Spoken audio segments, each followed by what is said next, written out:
Cannon, dude, it's been so long, man. Yes, it has. Welcome back. So pumped. It's been a while, man. It's good catching up with you. It feels like it's been forever since I've talked to you. Yeah, it'll be a fun one. Just kind of bouncing back and forth, random questions we have and things we thought about since we last talked. Absolutely, man. We'll get right into it, man. We've got a couple things here. Do you have any useless skills that you have? Dude, Useless this is skill. rough. Uh, this is a tough. Yeah, I do actually. I can solve a Rubik's cube. So it's just it seems hard. It's not too tough. It's really just a memory thing. Once you get the stuff in the right locations, you notice patterns, and then you do certain combinations to get you to the end goal. And that's my good useless skill party trick. How about yourself? Uh, I've got I don't have too many useless skills. But I play a lot of Sudoku. And I'm pretty good at you Sudoku. you are good at Sudoku. I remember that we had a phase a couple of years ago. Yeah, I remember I proved my useless skill when I think we were at Blakeman's house and I was playing and I think Alec probably made a comment and I was like, all right, like download it, like, let's see who can finish the hardest level fastest and I blitzed you guys, especially Alec. So that was Yeah, fun. I did the daily challenge on Sudoku for like I think a full year. And I don't play every day anymore. I played again actually on airplanes when I was going up to Idaho and back from Idaho. But yeah, man, I'm really good at it. I really enjoy it. And I don't know. It started in I remember watching my grandpa, in the summers up in Idaho play Sudoku like every morning.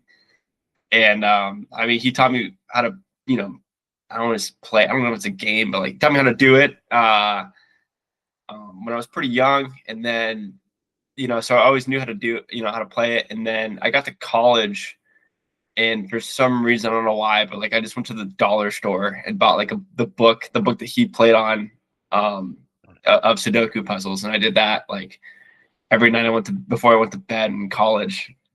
Especially in the wintertime, obviously in Minnesota when we had a little bit more free time. But yeah, and I'll just randomly get like a kick to play like the the extreme or mastered, whatever the hardest version on the app is. So I enjoy the pen and paper version obviously more, but playing whatever you can is awesome. But dude, I even remember you driving the first time we drove together to school our sophomore year. You were playing the Rubik's Cube in the passenger seat, not while driving, but I was driving, and I remember you trying to like teach me how to play the Rubik's Cube, and I wasn't getting it at the time, but I feel like Rubik's Cube would be right up my alley, and I've never been able to figure it out.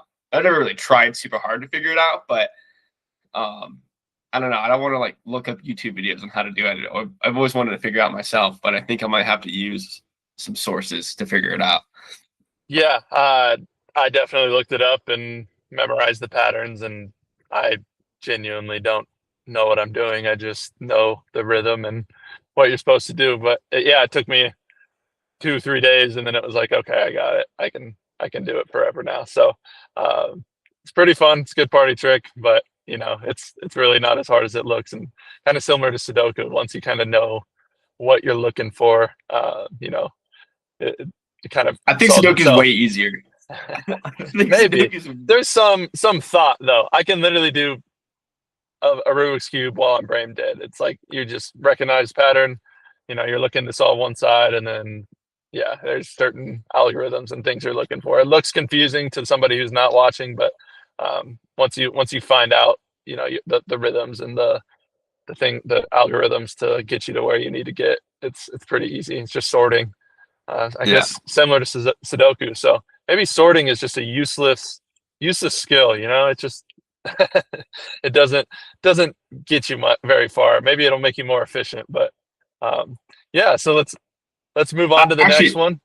hold on. Go I ahead. think another thing too about the Sudoku, not to flex more, but like I always do my Sudokus in pen, because I feel like that's like the proper way to do it. And there's no erasing in Sudoku. There's no like writing a smaller number in the corner, thinking that that's what it is. And like I like to do it in pen.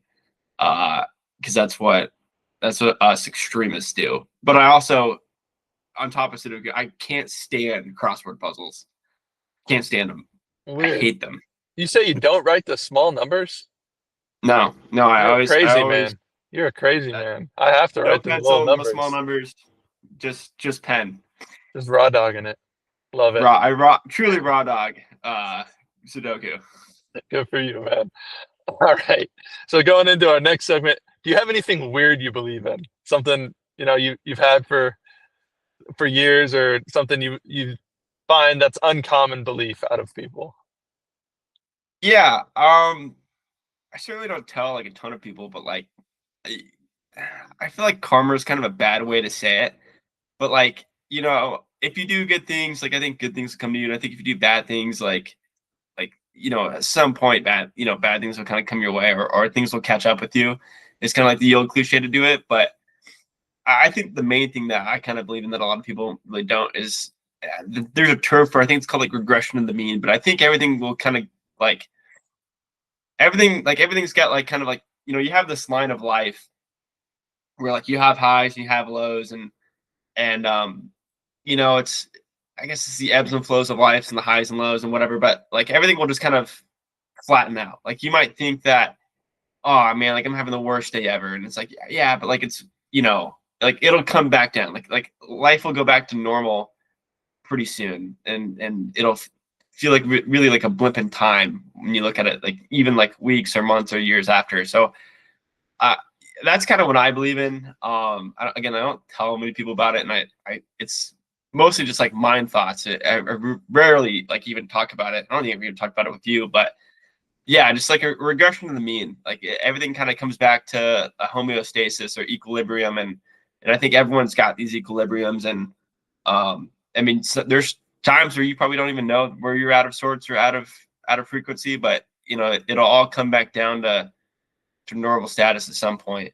So I think when you kind of keep that in the back of your mind, whether you're going through, a high or a low, like, just kind of ground yourself and be like, hey, like it's all gonna be all right, and it's coming back, and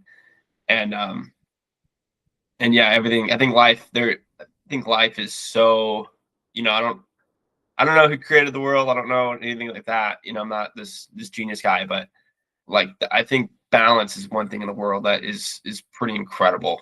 And I think that's a real thing. So I'd say that's a weird thing that I believe in. Yeah, I don't know if that's that uncommon. I mean, I gotta say I believe the same thing. I Some of the happiest times I've been have been, a week or even a day before some of the lowest parts of my life.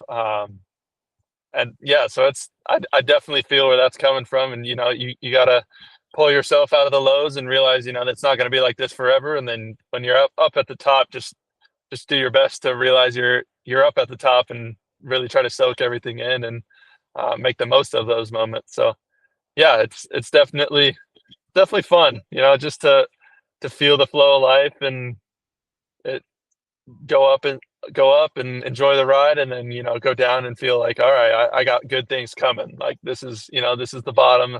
I can feel it. I can feel good things coming and down the pipe. So yeah, that's a great one. I like the way you view life in that aspect. That I definitely feel a similar view. Maybe we're in the minority there, but I like to think most people think positively of the world and of people, right? Like that, people want good things. And yeah. What about you, man? I, What do you got? yeah.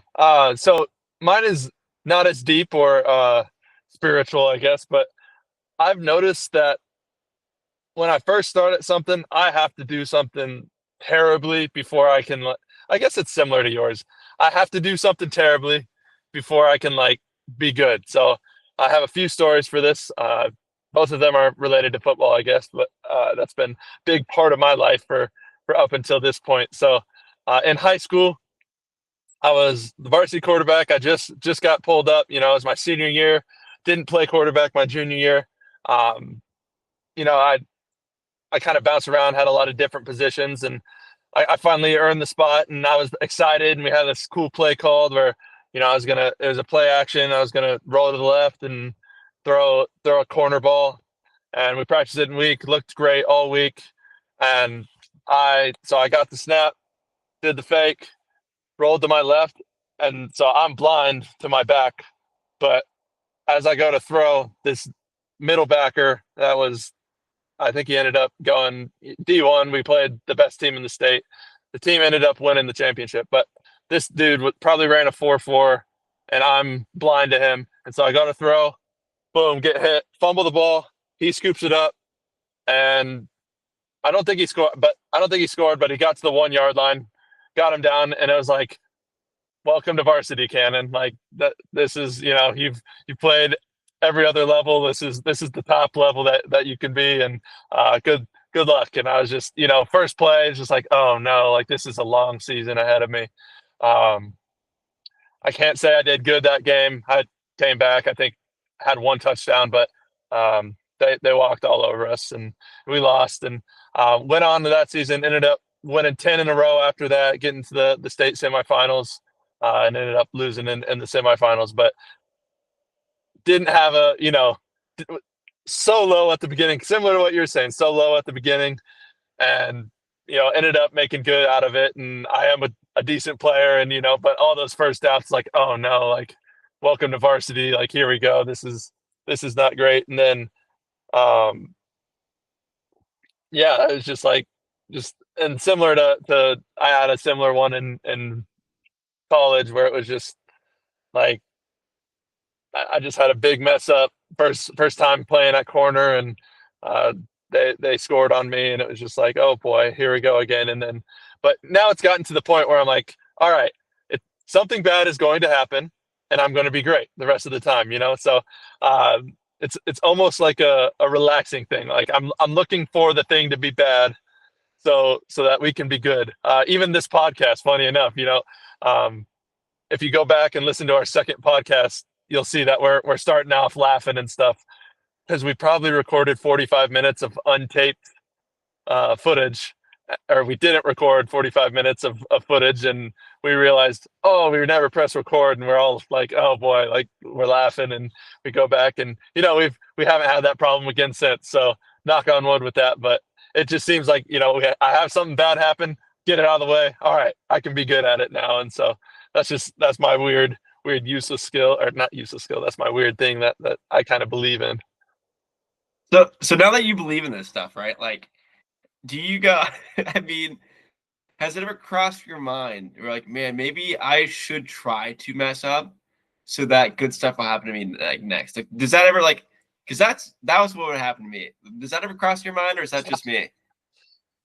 No, I don't think so. I don't think I go searching for bad things to happen. It has to be a genuine, I'm trying my best, and not the worst thing, but something bad happens. If I go looking for bad things to happen, I think naturally bad things will happen. But it's more of just like, it's gotten to the point where I don't expect it, but when it happens, it's like, oh, it's showing up again. Like, I expect good things to happen, but when it happens, it gives me like a second, like, all right, it's my first, I'm beginning, I'm starting out, I'll be good now. Like I had my mess up, all good from here. I've hit my bottom in your karma analogy, where it's like, okay, up from here. I'll have that under my belt. I know the low, I'm learning from here, and from here on out, we'll be good.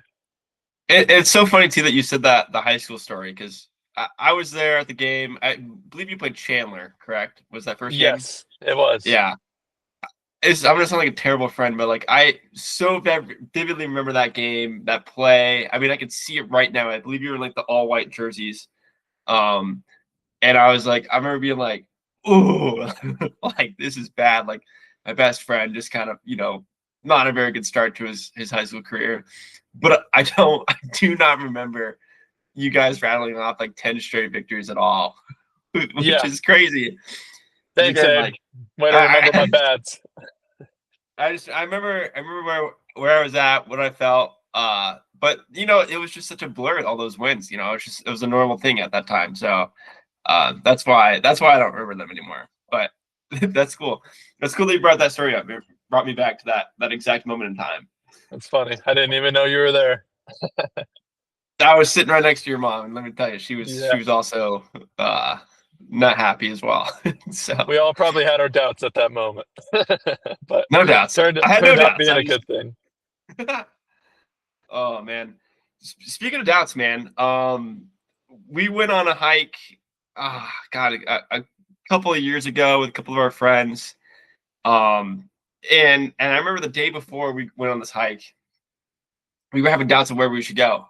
We were talking, I think we were at your place sitting with CJ Mack and your dad, and we were like, hey, like let's go to like let's go to Box Canyon tomorrow. And it's like, oh no, we should, which is where we always go, right? We love Box Canyon, and we should almost do an entire episode about Box Canyon. But we were like, no, like let's go somewhere else new, and it was between a place called the Jug, and do you remember the other place? It was like it's like I know. Hellhole or something that was like kind of like a not like a it was like not a cool name. Like it sounded like a very dangerous name, like Satan's butt cracker, like something that's like I don't know if we should go on that. That sounds pretty bad.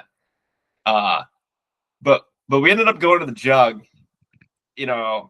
Next morning, we start talking about it like at 11 o'clock at night. It's the next morning we pile in what happened to be the only car that we had, which was my Accord, and we went all the way to a place that we've never been to called Jug.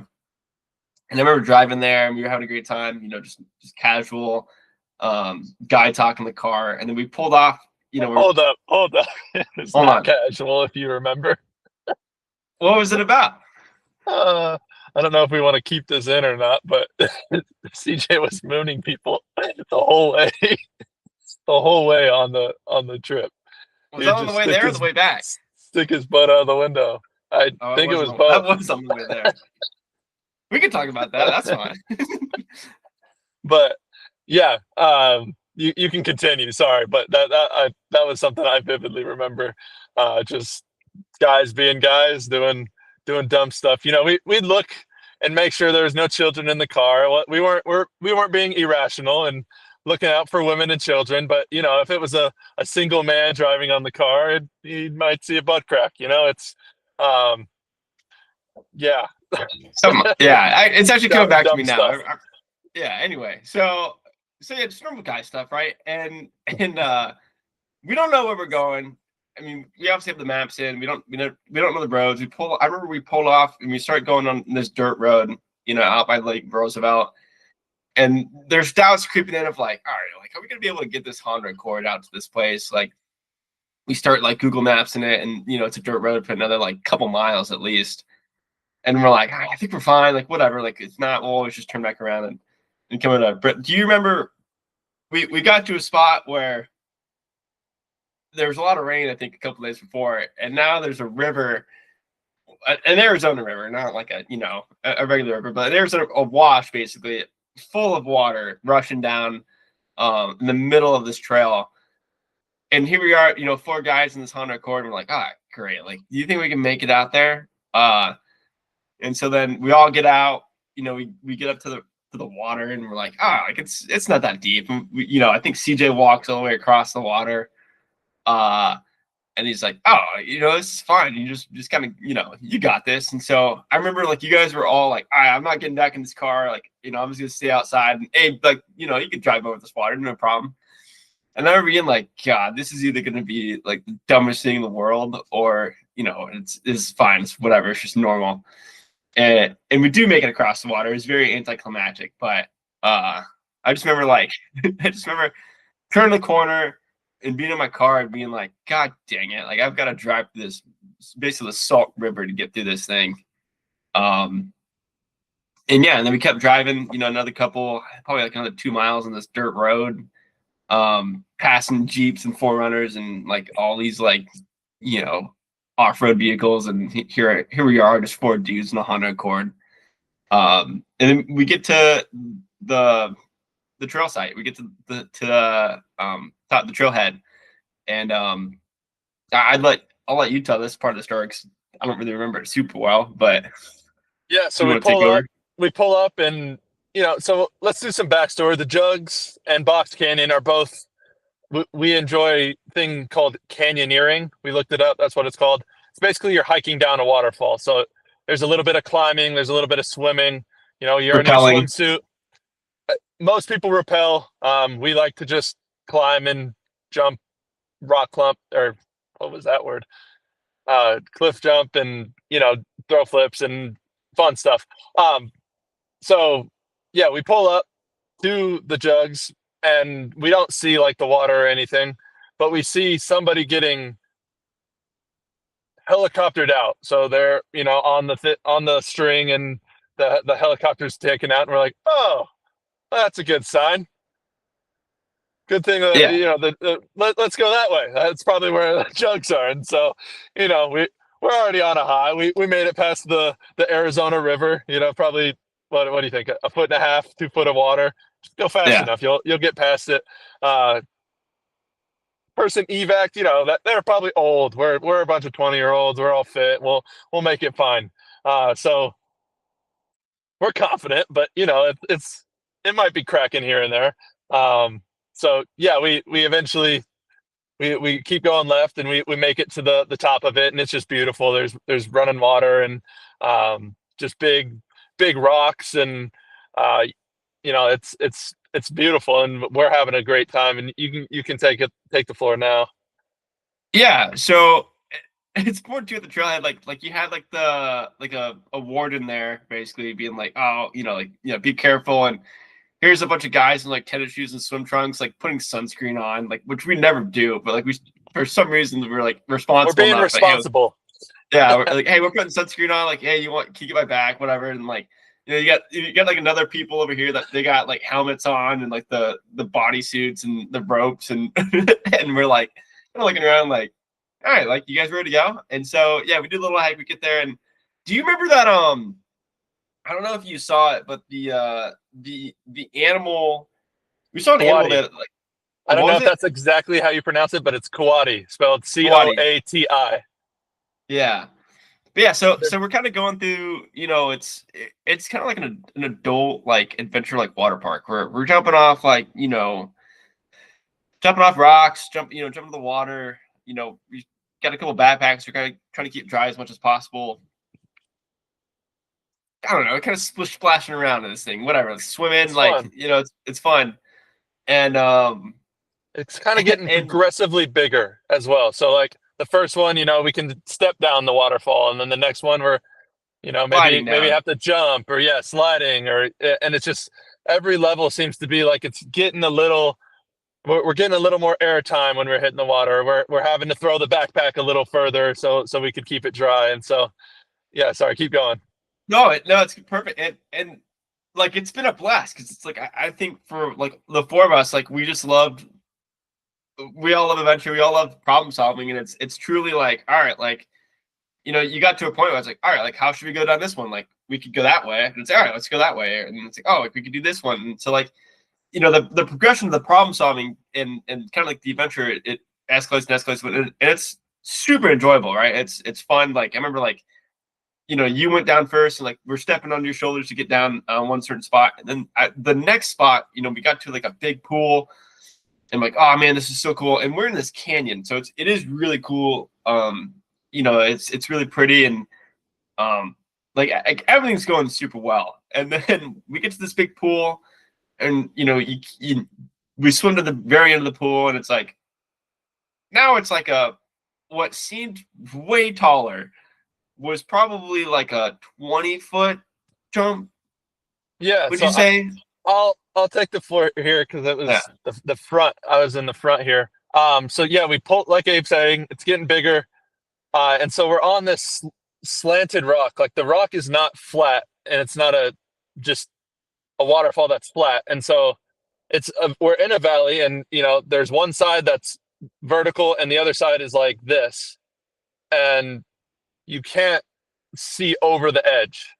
Like, you can see out, so you're looking out, and you can see at looking straight that it's probably a 50-foot drop, but you're like, all right, but that's probably less, since under me is, I don't know if you can envision what I'm saying here, but Yeah. it's probably, we're equating it probably 20, 30, 40 feet.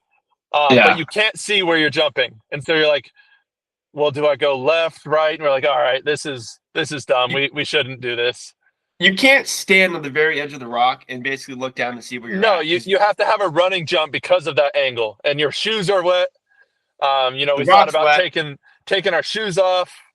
Is that smart? Then we have to land with no shoes, but it's completely blind. And we're like, all right, what do we think, guys? And it's like, okay, well, we know this is a trail. People do it all the time. However, if you remember back, there was just a helicopter with someone getting evac'd out. So what are our options here? And we probably sit there for how long do you think that was? Dude, probably 30 minutes. Like I would say maybe you were 30 minutes. Like I think we sat Dude, there for at least 15 minutes. a good 15 minutes just contemplating like, all right, we're problem solving. We're looking for other alternative methods to go up, but walls on both sides, what do you think? 40, 50 feet tall, like just Oh yes. vertical Straight vertical. rocks, not like you can climb out. So basically get to the point where I'm like, all right, I'll take one for the team. I'm pretty confident, this is a trail. People have done this. We just got to take the step. So I jump, go off, hit, everything's fine. I hit water. It's actually a pretty big landing. It's not bad at all. I yell that up to the guys. I'm like, hey, you're good. Just don't slip, because as I took off, my foot slipped, and I like left foot slipped. I got to my right foot, and I kind of went off sideways and hit the side, kind of difficult, and it kind of hurt my ribs. But for all things considered, didn't need a helicopter, didn't need anything, but landed just fine. And so I yell up, hey, you guys are good. Just make sure your shoes are dry. So, get out of the water and try to dry them for a bit so you can take off and be good in that aspect. And you can take the floor here because they didn't follow me. Yeah. So Cannon jumps, and again we're like, gee, I don't know about this. And again, like it's hard to describe too, because like the only thing that you do see is the other side, like, where the water's at, where you're supposed to land. You see like a rock, like a big rock formation, where it kind of looks like you're gonna land over there, but you're not. Like you're not, and like as much as you tell yourself that, like you still can't get out of the mind that there's a giant rock there, and the water is like pretty clear, but you still can't see like anything. Like there's no indicators. You're like, oh, this is deep enough. You can't see the water you're going to land. You can see downstream that there's Yeah. water flowing still, but it's like you don't see your landing. And yeah, it's terrifying. So I'm with Mac and CJ. Mac is a really good climber. Dude prefers to climb than jump, and he jumps a lot. And he's looking up, and he's like, oh, like I'm just gonna go climb that. And so I look at CJ and I'm like, I mean, might as well just try. Like, see, like I'd rather go climb that 60 feet than jump off that. And so we sat up there for probably 5 minutes, dried off, and just start climbing. And Mac's climbing. Mac's a much better athlete and climber than I am. And I get up like maybe like 20 feet, and I'm like, dude, like screw, I'm not climbing this shit. Like it's gonna get significantly harder. And I'm like, I'm barely doing this for a while. I'm like, I can't get all the way up this thing. So I look at CJ and I'm like, dude, I think I'm gonna jump. And he's like, yeah, man, I think I'm gonna jump too. Like I get my shoes are way too wet to jump off, like to climb this thing. And Mac keeps going up, and I'm like, I kind of shout out to Mac, like, Mac, I'm going back down, man. Like I think I'm just gonna jump. And so now it's just CJ and I, and Mac's like doing his own thing. And so now, like, I'm in a worst case scenario where like I've got CJ here. I've just convinced him to jump. Mac's climbing a cliff. Cannon's down in the water, like on the opposite side. They're probably like 300 yards away from each other now. And again, to kind of keep in mind too, like there's a rope like attached to the rock that you're jumping off of. Like someone like bolted a rope for you to kind of hold on to even get to the spot where you jump off of. And I remember, I think CJ and I played rock paper scissors. He went first, and CJ lost. And I mean, you're a little bit less fearless than us, but CJ gets on top of the rock and he's holding on to this rope. And I can see, again, it's not cold. This is like Arizona in like May. I can see CJ's knees shaking, like visually shaking. Dude, I was doing the same thing. Yeah. You're right, that rope. And I got to it, and it's just like because we stood there and I couldn't get back. I couldn't get Yeah. back to you guys, and that's why I was like, I have to jump. Like, once you commit to holding the rope, you couldn't go back the other way, and so that's why I ended up jumping. You're right with the rope, and so I'm just Yeah. holding that, and we're deciding, and I'm just shaking, just. And sorry, continue with CJ. No, you're good. So I'm watching CJ, who's also like pretty fearless, knees shaking, like holding onto this rope, and I'm like, Jesus Christ, like I'm gonna lose CJ here. I got Matt going up the hill. Cannon's nowhere to be seen right now. He can't get back. Like I'm like looking off, like, and then in my head, I'm like, to the side of it, there's like where the actual waterfall's at, where I think like most people like with equipment go down.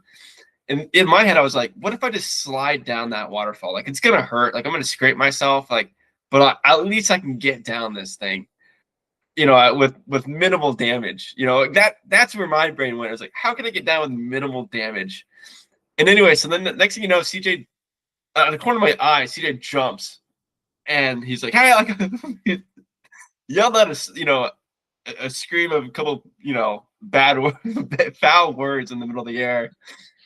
He gets down, and gets up, and yells like, yells excitement. He's like, oh, you're fine. Just hold on the rope and lean, and then just let go of the rope. And I was like, oh shit. And so then, you kind of like like you're like to get to that side too. Like you have to hold on to this rope and then like put your body up against the rock and then kind of shimmy, tiptoe like to that rock, and then you have to hold on to a rope. So I'm getting over there, and then now my knees are shaking. Shoes are so slippery because they're like in order to get there, you have to swim there basically. And so then you're trying to look over as much as you can over this rock, holding onto this rope. And I'm staring at CJ treading water, and it's just like, you just gotta let go. So I yelled up to Mac, and I was like, hey man, like I'm jumping. And then I let go. And then by the time, like when you're halfway down, you're like, oh, this is, the first half you're like pumped. You just get so much adrenaline. In the second half, you're like, oh, wait, this is fun. Like this right here. And then, you splash. I think I gave CJ a big hug and was just like, what the hell are we doing? And then you look back up and you're like, it's not even that bad of a jump. Like, it's like, I've done jumps way bigger than that out the lake. Like, why are we freaking out? And then I don't know how Matt got back. I can't remember to the life of me if Matt jumped or not, but I remember CJ. Pretty sure he jumped. Pretty sure he jumped. And so CJ and I then like you gotta do like a 100-meter swim to like out of this thing, and then now we're like, well shit, where's Cannon at? And then you were just in the bushes. And then that whole time, I splashed down. I'm now in a big pool of water. I'm treading water waiting for them, and I hear, hey Cannon, we're going up the other way. We're gonna find a way out. And I'm just like, well, I can't get back up to you guys. Like, I just jumped 20 feet, and that's the only way up. I can't jump that high out of water. So, that's all I hear. I'm like, all right, well, I'll get to the bottom and meet you guys at the car. And so I go, go through the whole thing. I don't hear any of this. I'm, trying to hurry because I don't know if they're going to be faster than I am. I don't know if I'm going to be fast. So I'm going down, kind of cruising. I get to the end, and I work back my way back to the car, and I'm looking for them, and I don't make it to the car because it's kind of like so there's the river, and then there's on the other side, or on the top of the walls is kind of where that trail goes. And so I was just going to meet them on that trail because you could walk from the top to the bottom just on that trail. So I made it back to that trail, and I'm going up the trail yelling, trying to see if I can hear them down in the valley, and just yelling as loud as I can, hey, DJ, Mac. And nothing, no response. And I'm like, well, shit, like, are they dead? Do they keep coming back? Not dead. I had some more faith in you guys than that, but Yeah. are they stuck down there? Um, what's going on? And so I go to the top, I go to the bottom, I'm yelling, nothing, nothing, nothing. And probably 30, 45 minutes of that back and forth, just like, all right, like what? Maybe they went to the car. I'll wait a little longer, and then eventually I hear something, CJ like a shoo, or like Yeah. I'm like, oh, okay, we're good. Like, thank goodness, they made it down, and so I finally see them at the bottom, and all is good there. But just like a fun turn of events there. What do we after you jump? So we get there. We're contemplating everything for like 20 minutes, and then Cannon jumps. Dude, it had to have been an hour from when you jumped to when we jumped, and there was just so much contemplation of like, dude, I don't like even after seeing someone like truly like if your mom asked you like, hey, if your friend jumped off a cliff, would you jump off a cliff?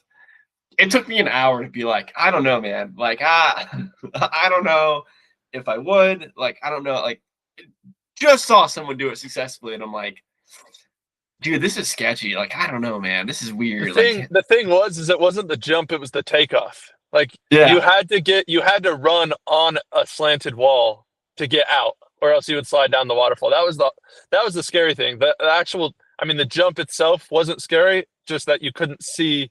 You had to commit to running on the wall with no return, yeah, going into a hole that was blind. And I just thought about this. We're also, when I got down there, like you're thinking, oh, just give them a call and see what they're up to.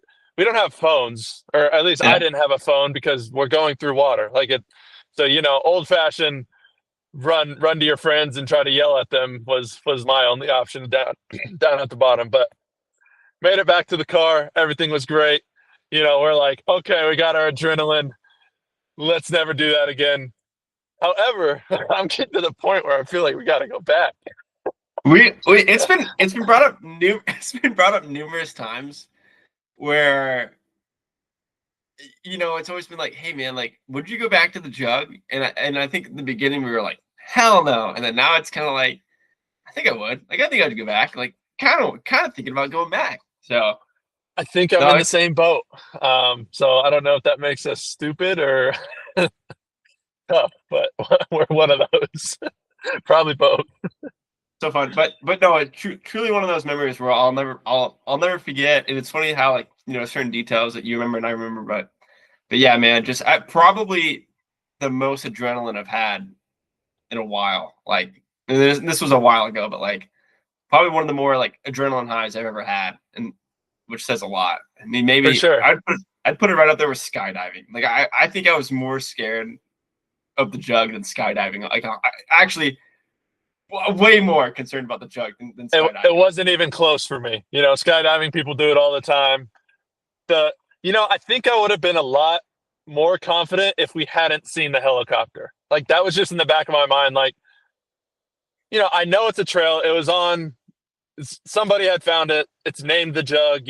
People have done it enough where people do it. Like it's safe. Yeah, But seeing the helicopter, I was like, maybe the water's low. Maybe there's yeah, just so many factors. Where it's like, oh shit, like that's just in the back of my head now. Something that we made a joke like, oh, somebody didn't bring water. Some old dude got whatever. So that was in the back of my head. But yeah, that was so much fun. A lot of fear. Fear is good. yeah. If you make it through and you're safe at the end of the day. So super fun. Speaking of fear, man, do you have any irrational fears? Yeah, I mean, I've got a pretty irrational one. I'm not scared of heights. That story might not convince you of that, but I'm not super scared of heights. I'm not scared of flying or sharks or anything like that. But dude, I've got an extremely irrational fear. I don't think I've told you this either, but and it's super hypothetical. My irrational fear is if I were to have a daughter, and again, I have a brother. I'm A lot of my friends are dudes. I don't have a ton of friends that are girls, but like, if I would have a daughter, she's, she's growing up. She's getting to that age where, girl to woman, and my wife is out of town, and for God forbid, just like a couple days, and my daughter has her first period. I would that is something that is extremely high on my irrational fears of like, I'm sure with my problem solving skills I'll be able to figure it out, but like I just know in the back of my head that I'm like, I don't know what to do. Like I'd be making a gazillion phone calls of being like, dude, I don't know what to do. I went to the store and I grabbed everything. Like I just grabbed everything under the sun. She's asking me all these questions. I don't know how to answer them. I can't get a hold of my wife. Like, what do I do? Which again, extremely irrational. It could not ever happen. It could. I certainly know if I do have a daughter and it's around that age, I would literally tell my wife, like, you shouldn't go out of town for like the next like 2-3 years. Like, please don't leave her at all. Cause I don't know what I would do. I don't know what I would do. Maybe you can and start again, prepping for that, when your daughter's like 7, 8, like oh, maybe watch a YouTube video and kind of get yourself trained up. there's gonna But be yeah, so much. There's gonna there be is a little panic there. so much pillow talk of like just like laying in bed with my wife, being like, all right, like, case number 37. Like, she comes to me. It's 11:37 in the morning. You're gone. She's calling me from school. From this like there's gonna be so many like just extreme case numbers where I'm asking my wife, like, hey, what do I do in this situation? And she asked me this. What do I ask that? She's with her friend. Her friend's having like like all these scenarios that my poor wife is going to be like, you're stupid. Like you're so stupid. But that is my irrational fear, and I've had it for a couple of years now. Don't tell a lot of people about this, but it's up there. Other than that, that's it. That's basically it. I don't have anything else like Not sounds, fear. nails on Yeah. nails Not and fears chalkboard, like of. all that other stuff I'm fine with. Like I would much rather swim with sharks than do what I just explained. In fact, we did. We did. Yeah. What about you, man? Do you have any irrational fears? Have I told you that fear yet? You have not. You have not. Okay, I yeah. think that's an okay one though. It shows you're caring. You want to be um, able to give the support needed when you're there. And I think fear is sometimes a good thing where it's like, it forces you to learn things or not get yourself in that position. So hopefully that'll lead you to learn about it a bit more and be ready for that opportunity when it happens. So Which is um, crazy because I feel like I'm great under pressure. Like I feel like I'm a like I don't like I don't know. Like I feel like when the bell tolls, like I feel like I can answer. But man, yeah, I just that one scares me. that might be one where you mess up the first one, but everything after that you'll know how to handle that situation. So um, yeah, that's a good one. Mine is nothing like that. I don't really have. I'm similar. Not scared of sharks. Did the shark thing with you. Did skydiving. Not scared of heights. Actually, kind of like them. I'd say I am scared of like missing out on opportunities. It's called. They have it FOMO, fear of missing out. I'm sure everybody knows that. I don't know why I just said that, but I just love to do things and do new things, and I think that fear, similar to what I said about you, where that might lead you to actually be good at that situation. I think that fear of missing out has led me to a lot of opportunity. Whether that be going to play football in Wisconsin for college, or going to Europe, or moving out here to Washington, and doing opportunities like the jug, right? Like a lot of people see see the river, they're like, a cord can't make it. See the helicopter, like, oh, we shouldn't do this.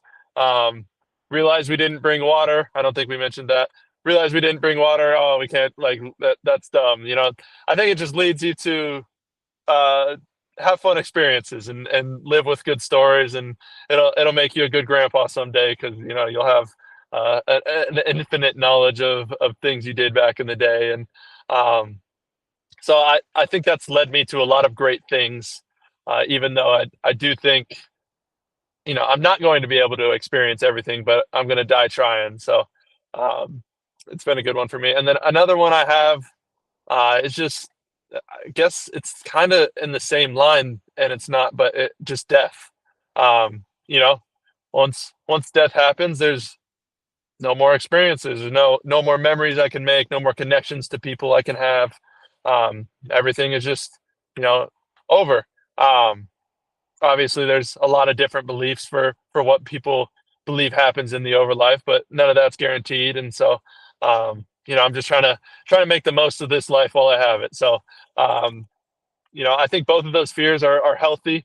They've led me to a lot of good, and what led me to want to enjoy each and every moment I have. And so that I think this is a good part of this podcast is continuing to build relationships, and having people on and talking about fun stuff like this, where it's like, I didn't know that you had irrational fears of teenage girls that are your daughter or daughter's friends. So kind of diving deeper into some topics, and it's been fun to share this journey with you.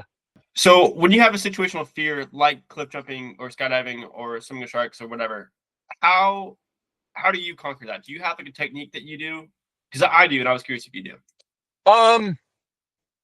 It depends thing to thing. So sharks, I actually don't really have a fear of. I love animals, and um, going to swim with them was, I really wasn't even scared. I was just pumped to be there. That's a funny story too. I guess I could tell that one. Um, we can circle back to Yeah. the sharks one, but cliff jumping, I think I have that fear. Obviously, you look down, you're like, oh, that's scary.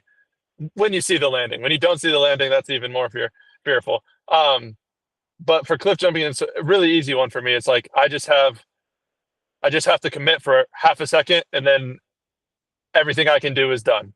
And so it's like, just commit for half a second, let go or jump off the rock, and now it's like, all right, let's enjoy it now. And so it's just a half second of commitment, and that'll get you there. Yeah, but that's really it. I don't know. I'm not, and I think I've done that so many times where it's like I don't necessarily have those fears or second guessing, and it's kind of become second nature. Just be like, all right, just do it. Boom, do it, Yeah. did it, and everything's great. It works out well, and hopefully it continues to work out well. How about yourself? You're basically, like you think about cliff jumping, it's like, all right, like it's a couple seconds. You're basically shrinking the fear down to like, all right, like it's a half second of fear instead of whatever the event is. So that's kind of cool. That's kind of a cool way to think about it. For the cliff jumping analogy, like it's like it's flipping a switch. It's like I will, you get on top of something and you're like, oh man, like you start feeling all those things, and I will literally imagine a flip switching in my head, and that will basically be like, all right, go. It basically like it almost, I don't want to say like it turns emotions off, but like I basically become like the normal Abe that's like fearing everything, and then that switch just shuts it down and being like, all right, you can do this, and it's just, and then the second I do that, it's just like a smooth jump.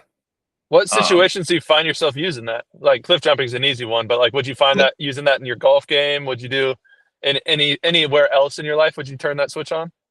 Yeah, like talking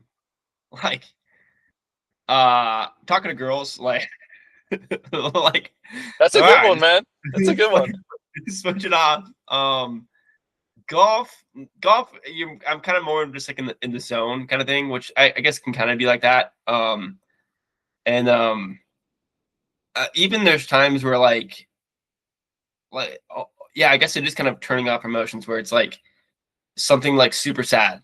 Like at funerals, and I don't know if this is like the healthiest thing to do, but like I'll just like kind of turn it off. It's almost like a switch of just like, all right, like this is life, this is what happens, and I won't let all my emotions kind of like overcome me, right? But I use it really mostly in fear, like cliff jumping. I used a little bit of like in the sharks of like, all right, like a flip switch of like, all right, like this is awesome, like enjoy the hell out of this. Like even like moving to Atlanta, like it was like oh man, like I'm gonna miss, all my friends here. I was like, all right, switch it. Like you're gonna go out there and experience, all these things, right? So it's basically like just changing.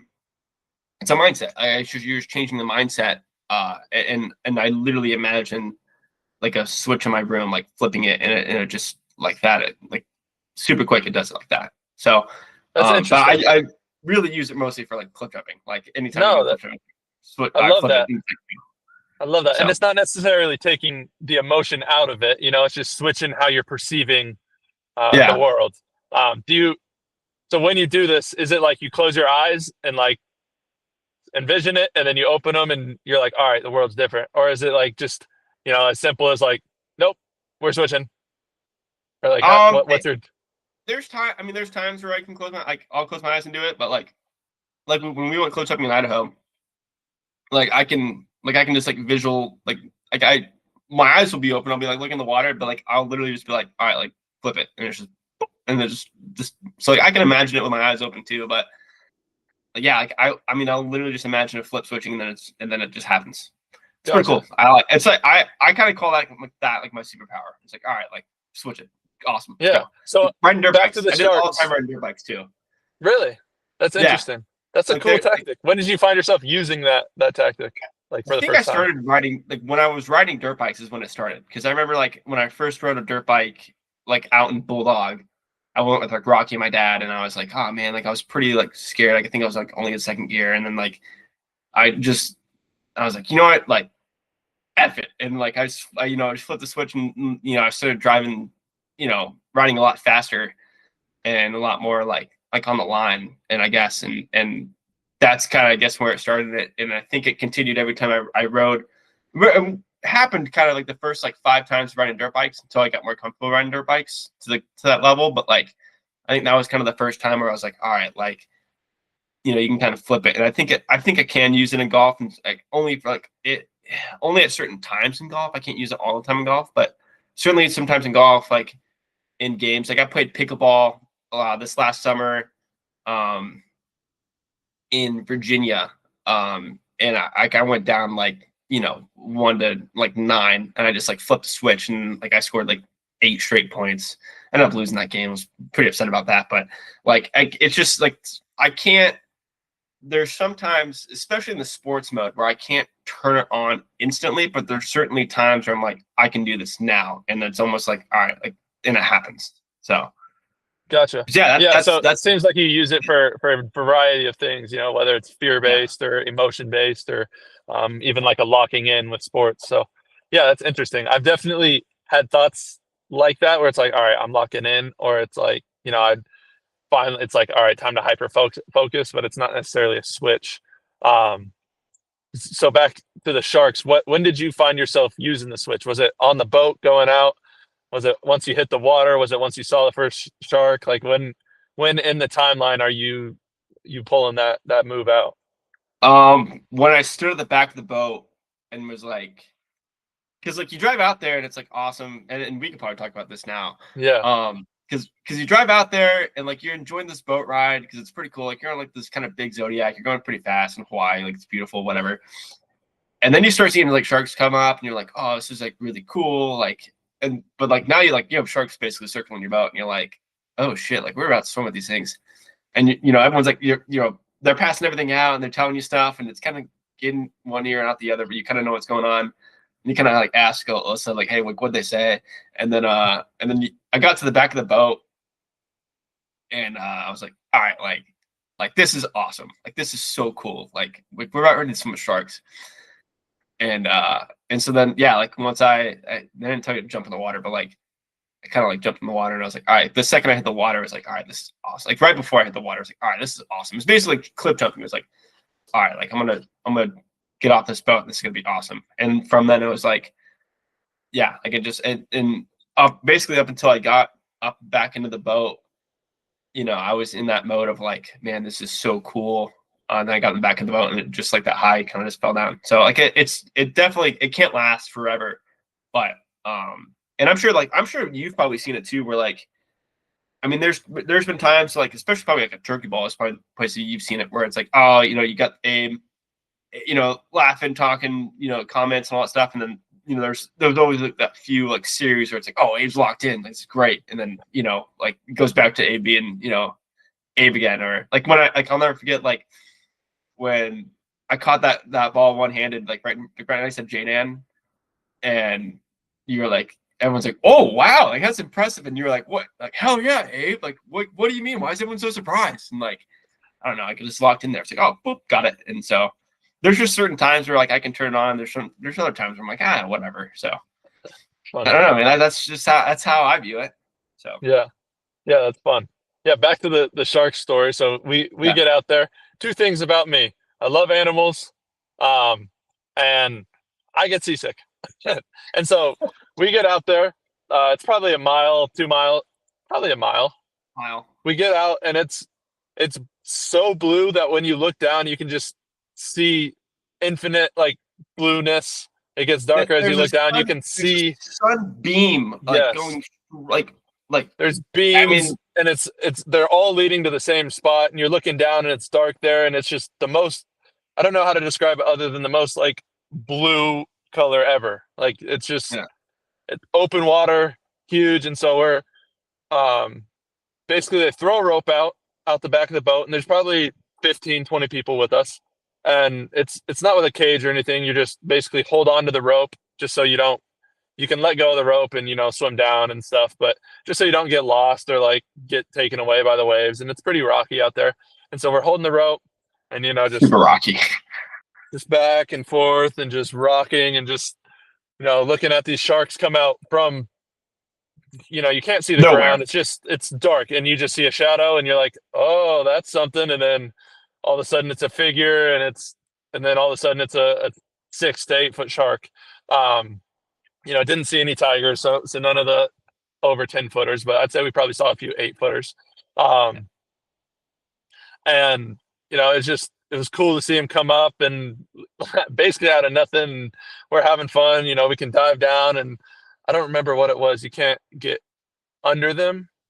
You can't get under them. Because then you're touch them, and you can't get underneath them. And that's you're, about it. Yeah. You're perceived as some, it flicks something similar to Abe. It flips a switch in their brain, and you're now looked at in a different way. But it's super fun, having a blast, diving down, watching them, and I can dive down and get out of the waves, and it's good for me, and keep coming back to the top, and then catching my breath, moving back and forth, and all of a sudden I'm throwing up in the water. Like I'm just chumming the water. Nobody can see, but I'm just, throwing up in the water, like peeling it away, and like just trying to get the sharks closer to me. Not really. I'm just throwing up. Definitely seasick. And we get back to the boat, and they're like, "Are you okay?" I was like, "Yeah, for the last 20 minutes I've been throwing up. Like I don't feel great." It's important to note too that like, so it was super choppy. Like it was probably like 9 foot waves, and like they're like a mile out waves. They're not like your typical waves. They're like you're constantly being like bobbed up and down. They give you like these like really cheap snorkels, and so like water is just coming straight down the snorkel. Like you're getting this like you're swallowing salt water. And so like even I was like, dude, like I've drank so much salt water, like I don't feel good. But like you're trying to enjoy this like amazing moment. So like I kind of like the last like 20 minutes, like I kind of suffered through it too. I get back on top of the boat, like I haven't seen anyone. Like, so, like I lost Alyssa, I lost Kirk, I lost you. Like I didn't know where anyone was at because you're just focused on sharks at that moment. And so I get back to the boat, and I'm like smiling, like, oh man, like so great. And I see Cannon like with the towel over his head, like, oh, I'm so sick. I don't feel good. I don't feel good at all. And I look at Alyssa, and he goes, he's been throwing up the last like 20 minutes. And I was like, oh my god, like, sorry. It's just, like that's awful. Yeah. No, I didn't want it. Yeah. I had a great time. I would do it again. Yeah. Like it was so fun. It was so cool to get out there and see them in their element, and I had a blast. Even though yeah.